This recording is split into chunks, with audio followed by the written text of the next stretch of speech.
Hi friends, welcome back to BBN creations.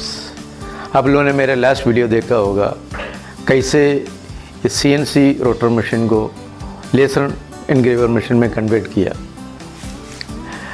इस laser एनग्रेवर machine में कोई भी एनग्रेविंग का काम करने के टाइम वो वर्कपीस के नीचे हनीकॉम्ब बेड की ज़रूरत नहीं है, बट उसमें कटिंग करने का टाइम, डिज़ाइन काटने का टाइम वो उसके नीचे हनीकॉम्ब बेड का ज़रूरत है। अदरवाइज़ क्या होगा, वो लेसर बीम इसको वर्कपीस को काट के नीचे जाके वर्किंग टेबल को डैमेज करेगा।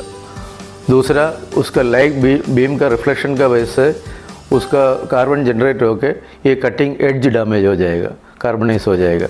और स्मूथ कटिंग और क्वालिटी मिलने के लिए कोई भी ऑब्जेक्ट काटने के टाइम उसके नीचे हनीकॉम्ब बेड लगाना ज़रूरी है। आज का वीडियो में मैं क्या करने जा रहा हूँ, घर में एक हनीकॉम्ब बेड बनाने जा रहा हूँ। नॉर्मली में मार्केट में परचेज़ करेगा तो इसमें अराउंड 10,000 का ऊपर एक हनीकॉम्ब बेड मिलेगा, 400 बाई 400 mm का। उससे बड़ा साइज़ मेरा मशीन का साइज़ है 440 mm बाई 460 mm बेड का साइज़। उतना बड़ा बेड साइज़ का मैंने एक हनीकॉम्ब बेड घर पर बनाया। इसका एक्सपेंडिचर लेस दैन 400 रुपीज़ है। इसका मतलब बहुत चीप में हम लोग घर में बना सकता हूँ। इसका फंक्शन मार्केट में परचेज़ किया, उसका भी दोनों का फंक्शन सही में। मैंने मार्केट से भी एक हनीकॉम्ब बेड परचेज़ किया, उसमें भी मैंने कटिंग करके देखा।